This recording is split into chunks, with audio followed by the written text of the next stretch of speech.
todos, também vocês pela internet que estão nos assistindo. Continuamos o nosso estudo sobre o Apocalipse. Hoje, o capítulo 13, que, como eu disse no último encontro, tem uma estreita ligação com o capítulo 12, que termina quase da mesma forma como o capítulo 13 começa. Tanto o último versículo do capítulo 12, quanto o versículo 1 do capítulo 13, tem algo em comum: praia e mar. Um dos protagonistas do capítulo 12 é o dragão, o demônio. Mas no capítulo 13, nós temos dois protagonistas, duas feras. A primeira fera, do versículo 1 ao versículo 10. No versículo 11 aparece a segunda fera. As duas feras estão a serviço do dragão. São, por assim dizer, crias do dragão. Se o dragão é o demônio, a estrela absinto de que tratamos, essas duas feras são o Império Romano e aquele que o governa. Portanto, o Império Romano e o Imperador Romano, qualquer que seja ele. Nós veremos, estamos no final do século I, e já temos um imperador que superou todos os outros, até a época de São João, em maldade, em perversidade. E ele é cifradamente, essa é uma das possibilidades de interpretação do número da besta, que é número de homem. Reparem no versículo 18 desse capítulo 13. O número da besta é o número de um homem. Portanto, a segunda fera é um homem, mas a primeira fera é uma instituição, o Império Romano. Ambos, Império e Imperador, a serviço da besta. Eu disse no final do encontro passado que, para nós compreendermos o porquê de o capítulo 12 ter terminado na praia, e ele se estabeleceu na praia. Aqui nós temos o vidente que está na praia, para contemplar essa realidade tenebrosa citada no versículo 17. Ele se irritou contra a mulher e foi fazer guerra ao resto de sua descendência, aos que guardam os mandamentos de Deus e têm o mandamento e têm o testemunho de Jesus. Os cristãos estão espalhados no Império Romano. São João está na Ásia Menor, hoje Turquia. E a Turquia, ela é banhada pelo mar Mediterrâneo. A Turquia hoje faz divisa com a Grécia. Ali nós temos o mar Egeu, aquelas ilhas do Peloponeso, etc. E temos o Mediterrâneo, chama-se Mediterrâneo porque está no meio de terras. Vamos dizer assim, nós temos a África, nós temos a Ásia, nós temos toda a Ásia até chegarmos à Europa. Todo aquele mar é Mediterrâneo. Então, Espanha, Portugal, Itália, França, Espanha, Portugal, França, Itália, etc., o mar Mediterrâneo. Vamos dar uma olhada em alguns mapas, a Constituição Sociopolítica antiga e depois a atual. Como era norte da África, Ásia, enfim, Oriente Médio, Oriente Próximo, Europa, no tempo do Império Romano e hoje. Esse mundo, vendo esses mapas, nós vamos entender praia, no final do versículo 12, e mar, início do versículo 13. Bem, aqui nós temos o Império Romano. Obviamente que ele aqui está no seu apogeu. O Império Romano, de 753 a.C., que foi a data da fundação de Roma. Evidentemente não havia Império Romano, mas ele foi crescendo até atingir o seu auge. Século I, II da era cristã, ele já estava no seu auge, pelo menos a dimensão, mas politicamente, militarmente, ele já estava se deteriorando. Marco Aurélio, por exemplo, o imperador Marco Aurélio, ele imperou nessa época, quando o Império Romano tinha essa dimensão gigantesca. Então, reparem que é praticamente toda a Europa e o norte da África e boa parte da Ásia. Então, aqui nós temos o Império Romano dividido em províncias. A divisão de estados, ela é bem recente. Estado de Alagoas, Distrito Federal, São Paulo. Essa nomenclatura é bem recente. No Império Romano eram províncias. Aqui, Palestina. Nosso Senhor Jesus Cristo nasceu aqui. A província da Arábia, Egiptus, Cirenaica, a África proconsular, nós temos a Numídia, a Mauritânia, aqui, Baética, Lusitânia, Espanha, Galácia e Astúria, Tarraconenses, etc. Britânia, repare onde hoje é a Inglaterra, como se chamava a província naquele tempo. Então, nós temos a primeira besta, que vamos tratar agora, Apocalipse 13, de 1 a 10. Essa instituição gigantesca, poderosíssima, riquíssima, pagã, ímpia, perseguidora de Cristo e dos seus discípulos. Muito bem. Mar interno é a nomenclatura daquele tempo. Hoje, mar Mediterrâneo. Mar Tirreno aqui, Adriático aqui, Egeu aqui. Muito bem. Ali, atenção. Aqui nós temos em algum ponto, aqui pertinho, Éfeso, a diocese de São João. E em algum ponto pequeniníssimo, aqui no Mar Egeu, a ilha de Patmos, que nós vamos ver daqui a pouco. Aqui nós temos a disposição sociopolítica atual dessa mesma região. Norte da África, Tunísia, Líbia, Egito, aqui nós temos Argélia e aqui Marrocos. Muito bem. Espanha, Portugal, França, Itália e aqui os outros países, Sérvia, Bulgária, enfim, Alemanha, aqui Bélgica, aqui Inglaterra, Reino Unido, aqui Irlanda, Norte do Sul, etc. Aqui nós temos a Turquia, aqui nos interessa. Repare aqui, Izmir é a Esmirna do livro do Apocalipse, uma das 7 igrejas do Apocalipse. Ankara é a capital.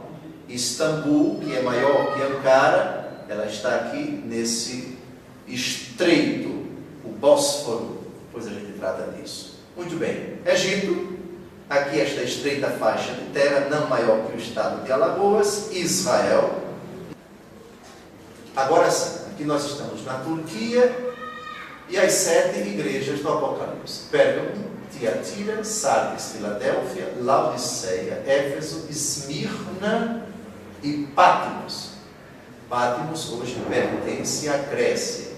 O litígio tremendo entre Grécia e Turquia, que já acabou, mas as relações não são lá das melhores, são questões históricas, eu diria quase milenares, né? A questão religiosa também, o avanço do islamismo, ele encontrou uma barreira exatamente aqui, a Batalha de Lepanto, ou Lepanto, depois a gente trata disso. Muito bem.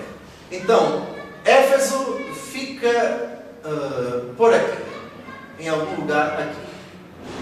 Mar, portanto, mar. A ilha de Patmos, mais ou menos por aqui. Muito bem. O Império Romano, nós temos aqui a capital do Império. Tudo isso pertence a Roma. Os exércitos romanos se deslocavam em legiões, centúrias, normalmente legiões, 10.000 homens.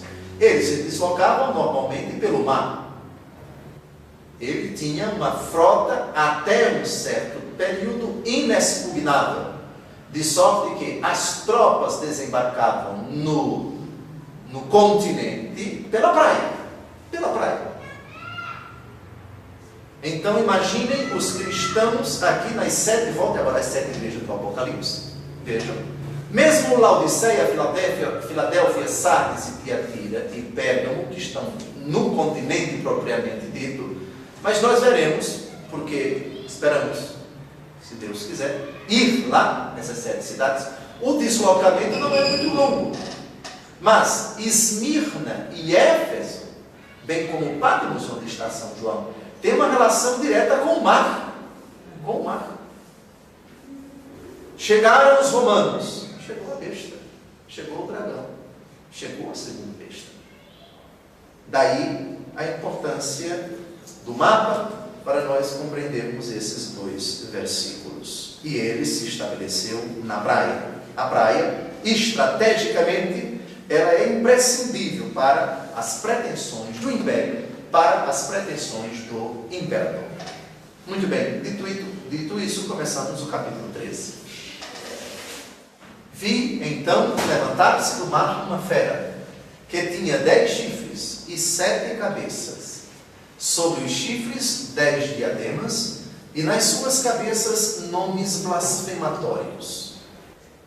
Besta do mar, que significa uma fera que vem do mar. É o Império Romano com o seu imperador. Demos agora uma olhada no versículo 11 do livro do Apocalipse, porque a gente vai ver a segunda fera, que está a serviço da primeira, e ambas servem ao dragão. Vi então outra fera subir da terra. Vocês se recordam que aquele anjo grande de Deus, que estava com um livrinho aberto, ele tinha um pé no mar e outro pé na terra. Mar e terra. Portanto, o símbolo da totalidade do planeta, o mundo todo, a parte líquida e a parte sólida. E agora nós temos, curiosamente, duas feras. Uma que sobe do mar, outra que sobe da terra. A gente vai ver terra no versículo 11. Por ora, fiquemos somente com a primeira fera. A fera que sobe do mar, o Império Romano. Esse mar lembra o mar Mediterrâneo, que nós já vimos ali. O mar que está no meio entre terras, Europa, Ásia e África. Vamos agora ver a nota da Bíblia, da nossa Bíblia, Apocalipse, capítulo 13, versículo 1. A fera é o Império Romano. Satanás chama do mar, isto é, do ocidente e do abismo, um tremendo aliado humano, o poder político, como foi o de Roma pagã em primeira linha.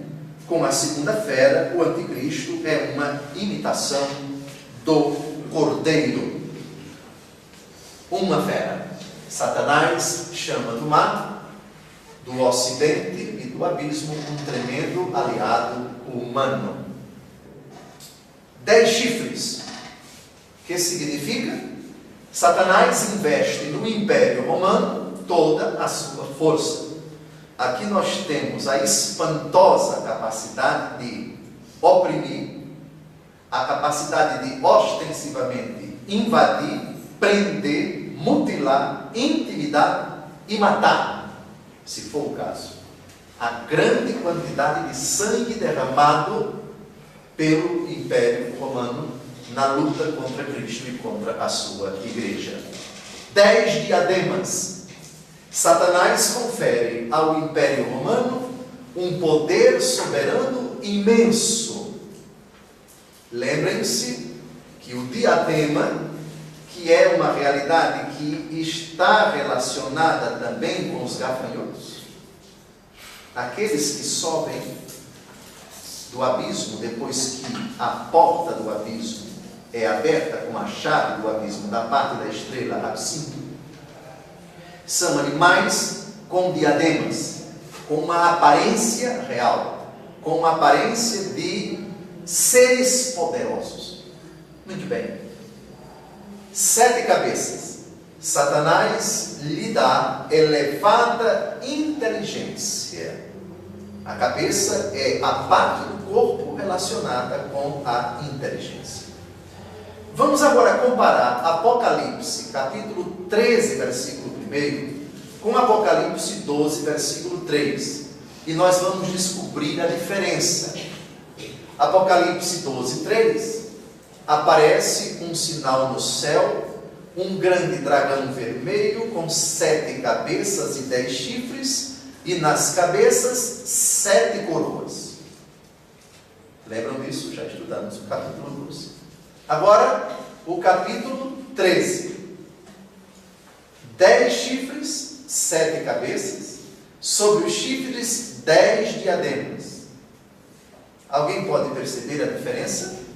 É exatamente igual a imagem ou há diferenças? Vamos dar uma olhada. O dragão tem o número de cabeças. Quantas cabeças? O dragão. O dragão 7. E a fera? 7. Muito bem. Agora, o número de chifres. O dragão tem quantos chifres? 10. E a fera? 10 também. E quantas coroas, quantos diademas nas cabeças do dragão? 7. E da fera? 10. Tem uma diferença. Muito bem. Mas temos alguma outra coisa para ver também. O livro do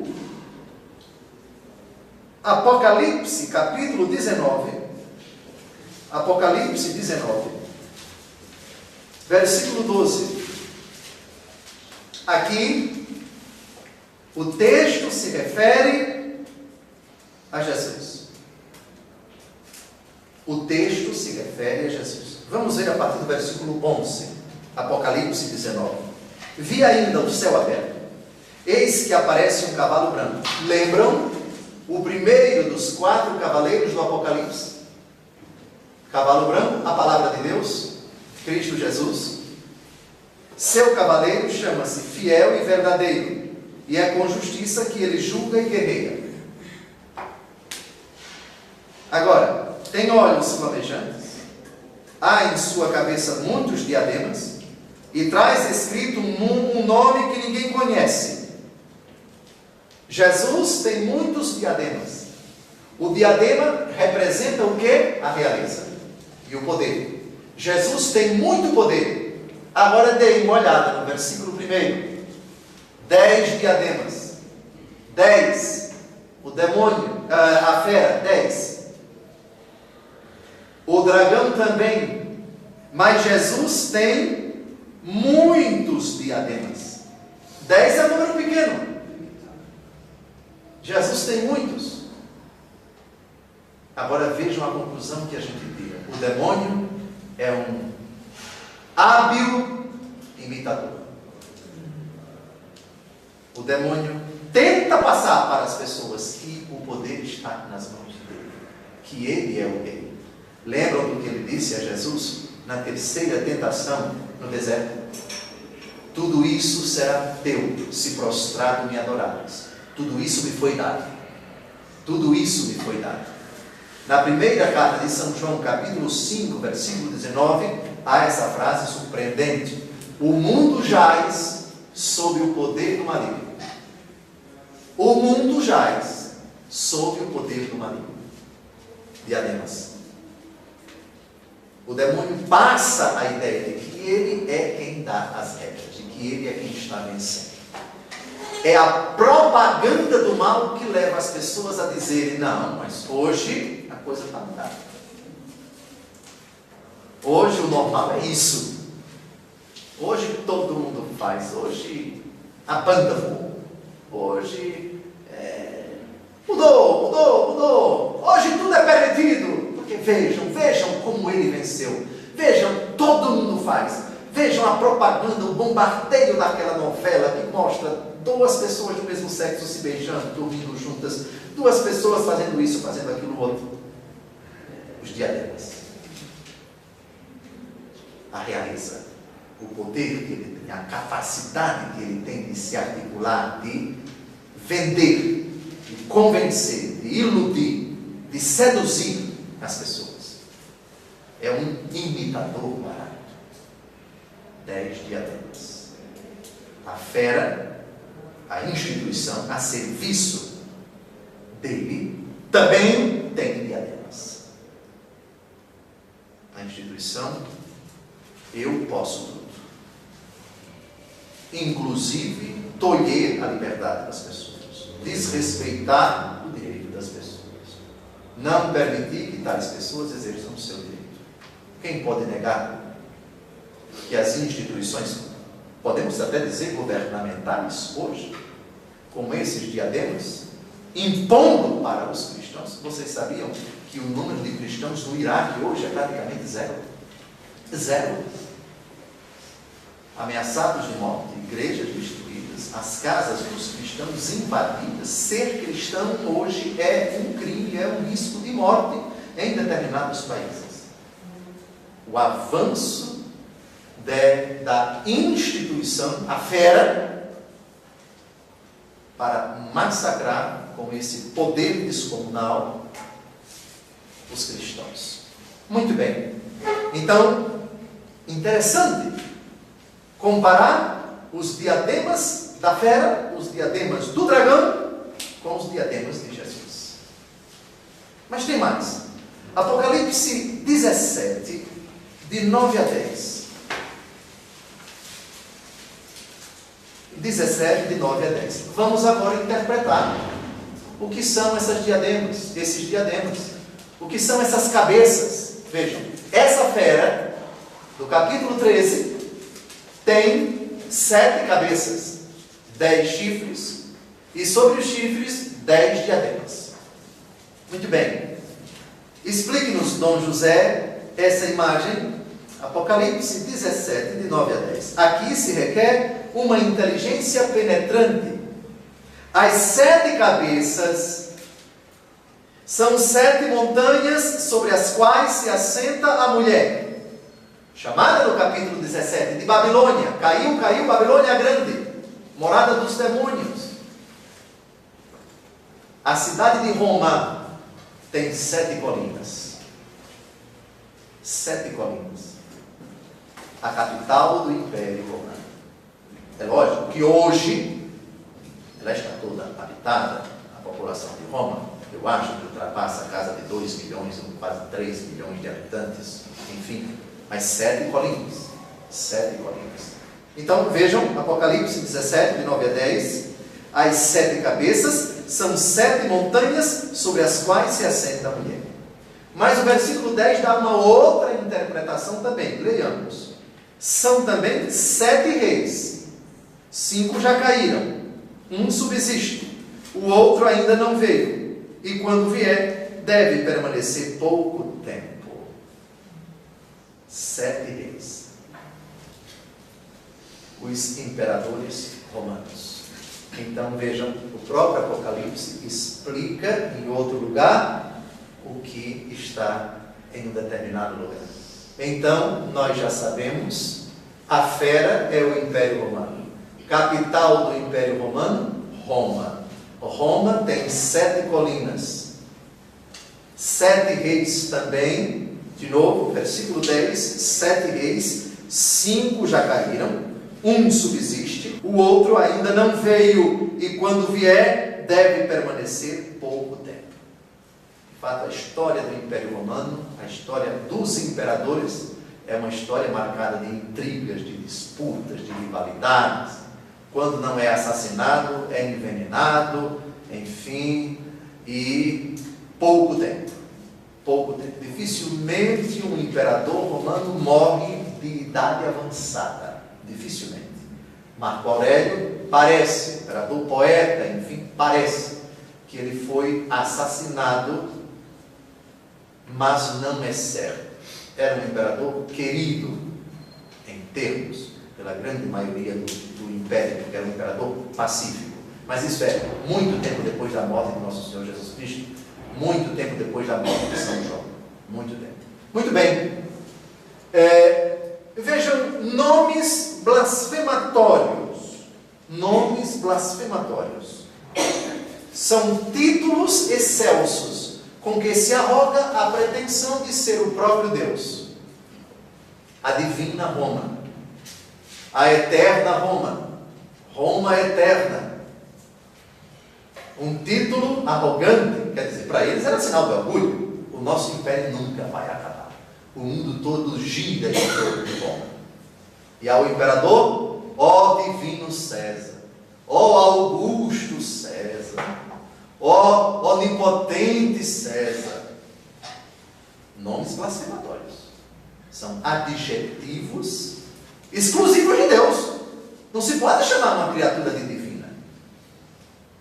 Uma das moedas do Império Romano, e quem vai no museu e procura as moedas cunhadas pelo Império na época de Jesus, século I, segundo da era cristã, nós temos de um lado a efígie do imperador, com, outro lado, o valor da moeda, e uma expressão latina, divus, et pontifex maximus. Divino e máximo pontífice. Daí a gente entende porque Jesus, no capítulo 22 de São Mateus, quando alguém pergunta, é lícito ou não pagar o imposto a César?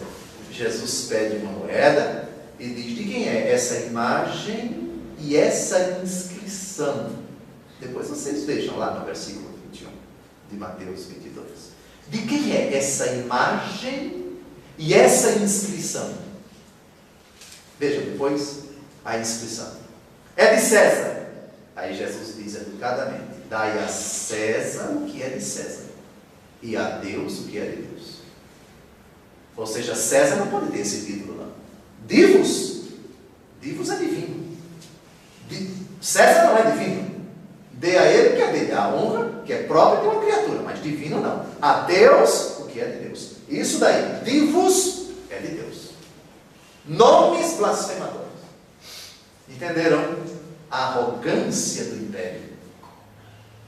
Do próprio imperador também, em exigir que os vassalos, que os súditos do império o tratem como Deus. E a própria instituição, o próprio império, seja tratado como algo divino. Esse é o nome blasfematório. Muito bem. Versículo 2. A fera que eu vi era semelhante a uma pantera, os pés como de urso e as fauces como de leão. Deu-lhe o dragão o seu poder, o seu trono e grande autoridade. Essa imagem é tirada quase que literalmente de Daniel, capítulo 7. Como nós sabemos, o apóstolo e evangelista João conhece profundamente o Antigo Testamento. Nesse capítulo 7 de Daniel, nós temos 4 feras que representam 4 impérios. Vamos dar uma olhada no capítulo 7 de Daniel para a gente entender por que São João atribuiu ao Império Romano essa imagem no versículo 2. Assim se manifestou. Via no transcurso de minha visão noturna os 4 ventos do céu precipitarem-se sobre o grande mar. Surgiram das águas, atenção, lembram? As águas, surgiram das águas. O Império Medo, o Império Persa, o Império Babilônio e o Império Macedônio.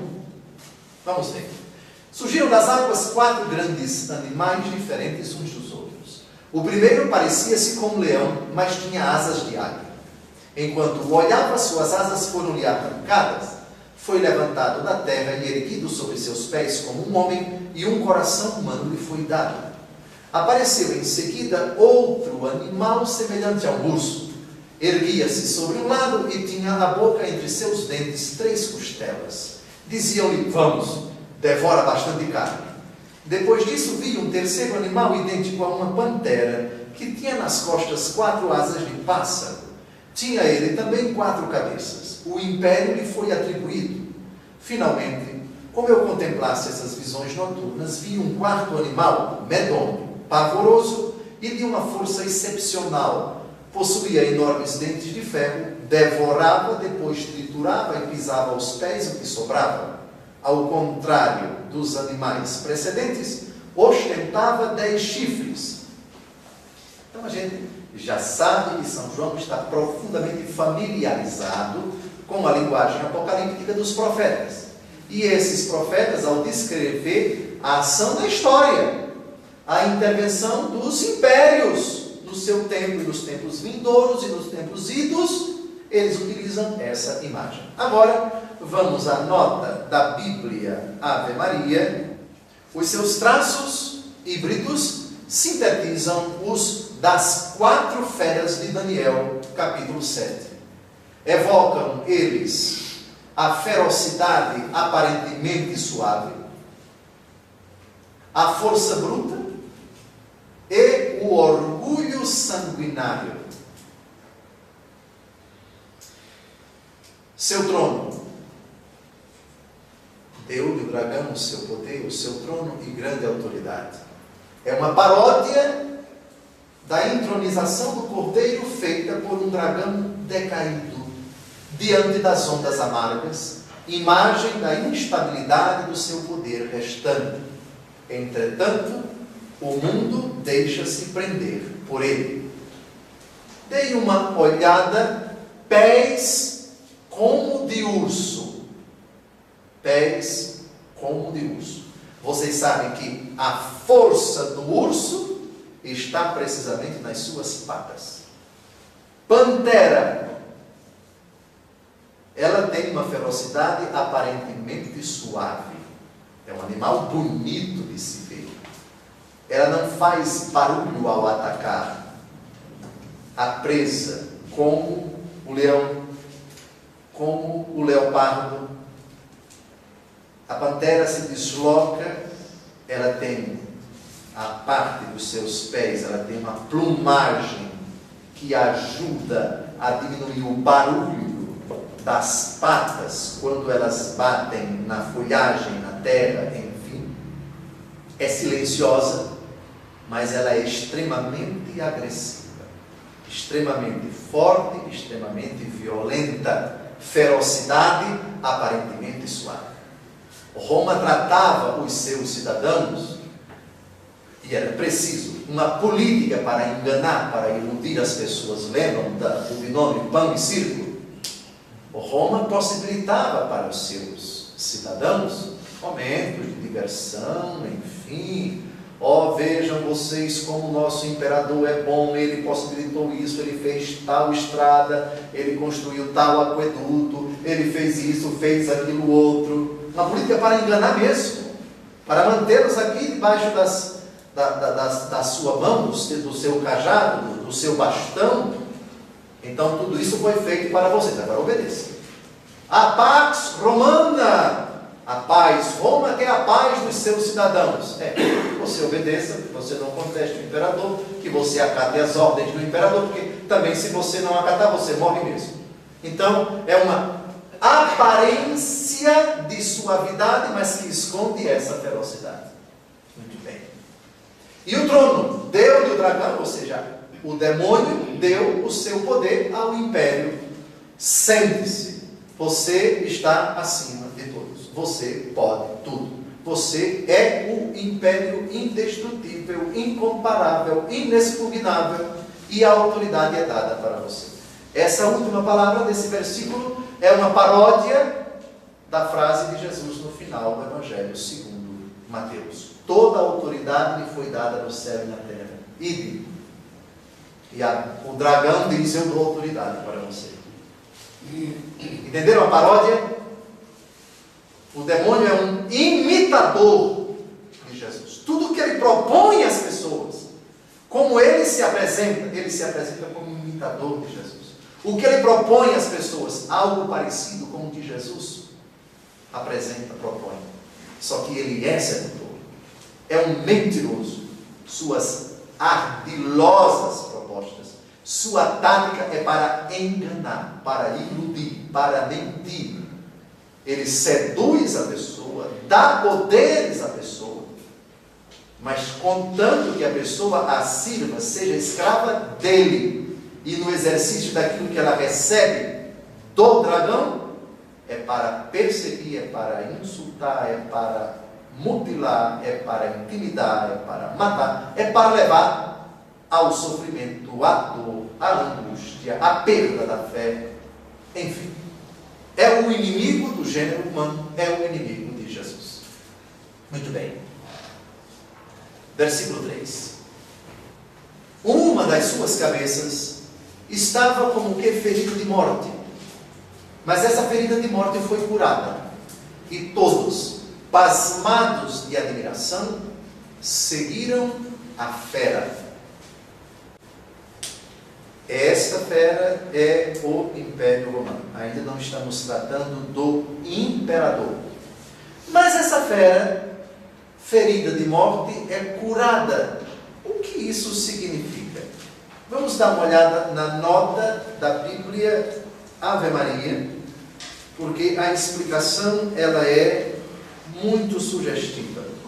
Apocalipse, capítulo 13, versículo 3. A alusão provável à vitalidade pasmosa que demonstrou o Império Romano ao ressurgir sob Vespasiano, da crise que se seguiu à morte de Nero. Roma ficou preocupada, como todos nós sabemos, a história diz, a história comprova. Nero foi um tirano.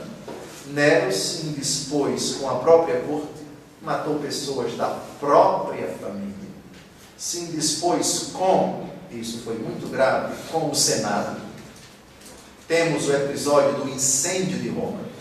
Nesse período, temos a morte de São Pedro e também de São Paulo. E com a morte de Nero, o império ficou convulsionado. Vespasiano foi o único imperador que conseguiu restabelecer a ordem do império, porque era o exército contra o Senado contra o exército, as autoridades civis não se entendiam, e isso causou tremendas consequências do ponto de vista fiscal, econômico e político. O vidente se refere ao restabelecimento da ordem do Império Romano depois da crise que se seguiu à morte de Nero. Uma de suas cabeças, o império estava caindo, estava ruindo, era ferida de morte, mas conseguiu se restabelecer, conseguiu se curar. Ou Roma se une, ou os poderes voltam a ser concentrados numa única pessoa, que é o sinal da unidade do império, ou nós vamos ruir, ou acabamos com a nossa briga, ou deixamos de lado nossas diferenças, ou de longe invadem as fronteiras do nosso império, os nossos inimigos, e não vamos subsistir. Vespasiano conseguiu isto. Mas o império estava fadado à destruição, como de fato isso veio a acontecer. Mas não é para agora. Próximo versículo. Volte um pouco para o versículo 3. E todos, pasmados de admiração, seguiram a fera. Seguir a fera é submeter-se ao império. A fera é o império. Pasmados de admiração pela capacidade de soerguimento, de reorganização, pelo poder descomunal que ainda o Império Romano tem. Ele é detentor dessa força enorme e Roma ainda tem muitos seguidores por causa disso.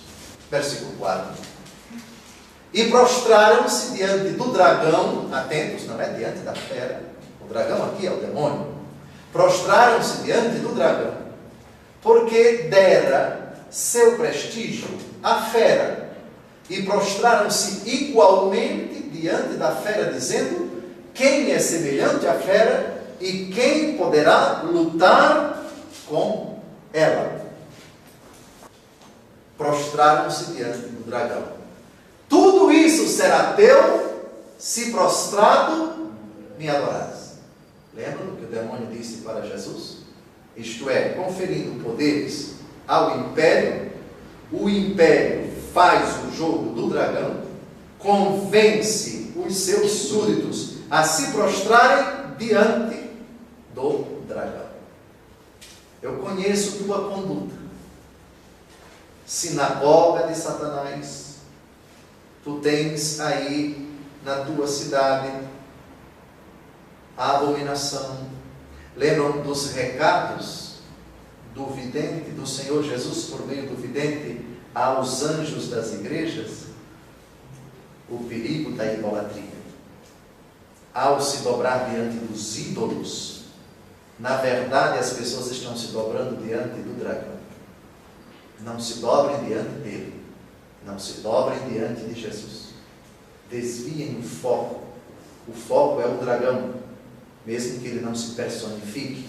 Mas é só colocar um ídolo ali. Dobrem-se diante desse ídolo. E o ídolo, lembrem-se, ele é produzido, ele é fabricado pelo império. A religião não se dissociava da política. A religião era a serviço da política. A religião era uma forma de manter os súditos debaixo do jugo do império. Prostraram-se diante do dragão, porque dera prestígio à fera, e prostraram-se igualmente diante da fera. Divus et pontifex maximus, divino. Muito bem, versículo 5. Foi-lhe dada a faculdade de proferir arrogâncias e blasfêmias, e foi-lhe dado o poder de agir por 42 meses. Salta aos olhos a expressão foi-lhe dada. O que isso significa? O poder que o demônio tem não é dele. É permitido por Deus. Eu concedo a você. Se Deus concede, concede limitadamente. O demônio não é onipotente. Ele não tem poder próprio. E o poder que ele tem, que não é dele, é limitado. Foi-lhe dado. Deus concedeu para ele a faculdade. Vocês sabem qual é a diferença entre faculdade e poder? Eu não tenho poder, mas se alguém me der, eu tenho essa faculdade. Foi-me facultada essa possibilidade. Faculdade quer dizer, não é poder mesmo. Faculdade, muito interessante. Foi-lhe dada a faculdade de proferir arrogâncias e blasfêmias. Arrogância, eu posso tudo. Tudo que eu quero, eu faço. Não preciso de ninguém. A hora que eu desejar, eu faço porque eu estou acima de todos. Isso é uma arrogância. Tudo que eu quiser, eu consigo. Pela força. Basta um estalar de dedo que eu aciono as minhas legiões, a minha força, e faço aquilo que eu bem entendo. E blasfêmia, nós sabemos o sentido da palavra blasfêmia, é afirmar algo que Deus não é, que Deus não fez e que Deus não quis. E com relação às criaturas, é atribuir às criaturas o que é próprio de Deus.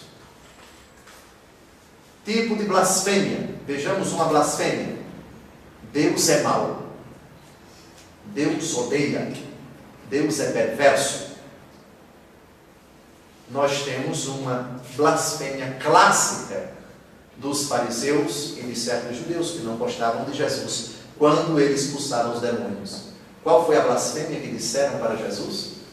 É em nome de Beelzebu que ele expulsa os demônios. Que é isso? Mas peraí, que é isso? Isso é blasfêmia? Se é pelo dedo de Deus que eu expulso os demônios, o reino de Deus já está no meio de vós. Se eu expulso os demônios em nome de Beelzebu, que vossos filhos, vossos pais expulsam em nome de quem? Isso é blasfêmia. Deus se esqueceu de mim. Isso é blasfêmia. Deus é o autor do inferno. Isso é blasfêmia. Dizer que Deus fez uma realidade má. Isso é blasfêmia. E outra blasfêmia é você atribuir para si, ou reputar a uma criatura, aquilo que só é tributável a Deus. Ele é divino, ele é eterno, ele pode tudo. Quando isso é dito a uma criatura, isso é uma blasfêmia. Então se blasfema de duas formas: insultando a Deus e arvorando para si aquilo que é próprio de Deus. Está claro? A dupla modalidade de blasfêmia. Muito bem. Nomes blasfematórios. E o poder de agir, vejam, foi lhe dado, de novo, o Senhor Deus permite que o demônio exerça o seu poder de agir por 42 meses. Esse número é clássico, é tirado da primeira carta, do primeiro livro dos Macabeus, do segundo livro dos Macabeus, do livro do profeta Daniel. O tempo que Antíoco IV Epifanes, da dinastia Seleucida Macedônia, perseguiu os judeus 42 meses, ou 3 anos e meio, ou 1260 dias. 3 anos e meio, 3,5 é metade de 7, um período breve. Esse é o significado. Ou seja, por um certo tempo, o Império Romano, você, fera, pode proferir arrogâncias, pode proferir blasfêmias, pode agir. O Senhor permite. Mas atentos, porque já no capítulo 12, já não se encontrou lugar no céu para ele. E ocorreu uma batalha entre Miguel e seus anjos e o demônio. E não prevaleceu o demônio. A vitória foi de Miguel. A vitória foi dos anjos do Senhor. O capítulo 13 deve ser lido à luz do capítulo 12. O demônio sabe que pouco tempo lhe resta. Sabe que já está destruído o seu império. Sabe que já foi vencido pelo sangue do Cordeiro. Mas o pouco tempo que lhe resta, versículo 12, Apocalipse 12, ele faz tudo para afastar as pessoas de Deus e para arrastá-las para a perdição, para a condenação. Muito bem, 42 meses, nem vamos citar vamos citar Apocalipse 11, 2 e 12, versículos 6 e 14. É o número dos 1060 dias, 260 dias, não é? O átrio fora do templo, porém, deixa-o de lado e não meças, foi dado aos gentios que hão de calcar aos pés a cidade santa por 42 meses. Já estudamos esse capítulo, o número que aparece, agora capítulo 12, versículo 6. Também já estudamos, a mulher fugiu então para o deserto, onde Deus lhe tinha preparado um retiro para ir ser sustentada por 1260 dias. Também 3 anos e meio, ou 42 meses. E o versículo 14, mas a mulher foram dadas 2 asas de grande águia, a fim de voar para o deserto, para o lugar de seu retiro, que é alimentada por um tempo, 2 tempos e a metade de um tempo, fora do alcance da cabeça da serpente. Muito bem. Esse número, eu acredito que já citei para vocês o Antigo Testamento, onde ele aparece. Vamos a Daniel, capítulo 7. Daniel, capítulo 7, de 24 a 25. Os 10 chifres indicam 10 reis levantando-se nesse reino, mas depois dele surgirá outro diferente que destronará 3. Proferirá insultos contra o Altíssimo e formará o projeto de mudar os tempos e a lei. E os santos serão entregues ao seu poder durante um tempo, tempos e metade de um tempo. Aqui se trata de Antíoco IV Epifanes. Mas vamos ver um outro texto, o primeiro livro dos Macabeus, capítulo 1, versículo 24 Deem uma olhada no versículo 16, primeiro livro dos Macabeus, capítulo 1, versículo 16. Quando seu reino lhe pareceu bem consolidado, concebeu Antíoco, o famoso, o famigerado Antíoco, o desejo de conquistar também o Egito, a fim de reinar sobre 2 reinos. Pule agora para o versículo 24. Arrebatando tudo consigo, regressou à sua terra, após massacrar judeus e pronunciar palavras injuriosas. Palavras injuriosas. Lembram os nomes blasfematórios? Pois bem. Abriu, pois, a boca em blasfêmias contra Deus, para blasfemar o seu nome, o seu tabernáculo e os habitantes do céu. Blasfêmias contra Deus. Acho que não precisa de mais explicações, porque já falamos ainda há pouco o que é uma blasfêmia contra Deus. Para blasfemar o seu nome, insultar o nome de Deus, particularmente o nome de Jesus, o seu tabernáculo, atenção, a igreja nessa época ainda não tinha a liberdade para construir templos. Aqui estamos nos referindo ao tabernáculo de Deus no meio dos homens, que é o próprio Jesus. O Verbo se fez carne e armou a sua tenda no meio dos homens. Ele falava do seu corpo: destruam esse templo, eu reconstruirei em 3 dias. E nós somos o templo do Espírito Santo. O Espírito de Deus habita em nós. Nós somos morada de Deus. O tabernáculo, portanto, somos cristãos. Blasfêmias contra o tabernáculo, blasfêmias contra a igreja enquanto instituição, e os filhos da igreja, que pelo batismo são tabernáculo vivo, tabernáculo santo, e os habitantes do céu. Os habitantes do céu não são apenas aqueles que já se encontram lá na glória, mas também cada um de nós. Por favor, segundo aos Tessalonicenses 2, de 3 a 4, ninguém de modo algum vos engane, porque primeiro deve vir a apostasia, e deve manifestar-se o homem da iniquidade, o filho da perdição, o adversário, aquele que se levanta contra tudo o que é divino e sagrado, a ponto de tomar lugar no templo de Deus e apresentar-se como se fosse Deus. Eu considero essa profecia como algo extremamente grave. Deem uma olhada no versículo 6 e vejam o incrível paralelo com esse texto de São Paulo.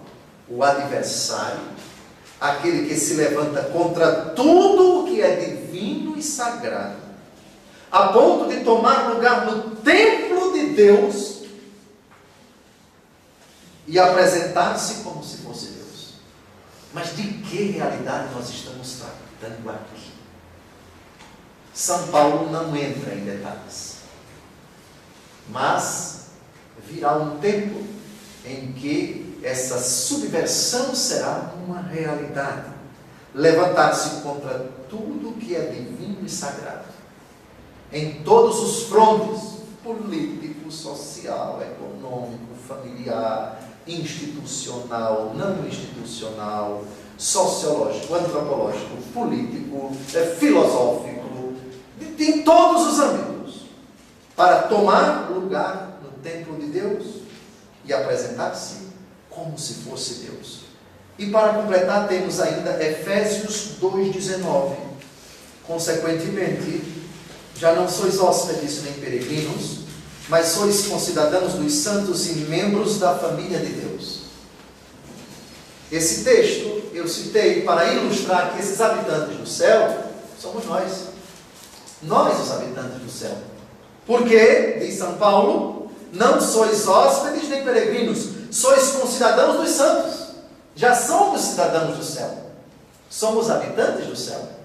Portanto, quando a fera abre a boca, era para blasfemar contra Deus, contra o nome de Deus, contra os cristãos, contra a igreja e a instituição, tabernáculo A igreja de todos nós, a igreja é a morada de Deus, e cada batizado é templo do Espírito Santo, é templo onde habita a Trindade. Eis que eu estou à porta e bato, se alguém abrir, entrarei e cearemos juntos, eu com ele e ele comigo. E os habitantes do céu somos nós, que não somos hóspedes nem peregrinos, já somos cidadãos do céu. Nossa morada não é aqui, estamos a caminho da nossa morada.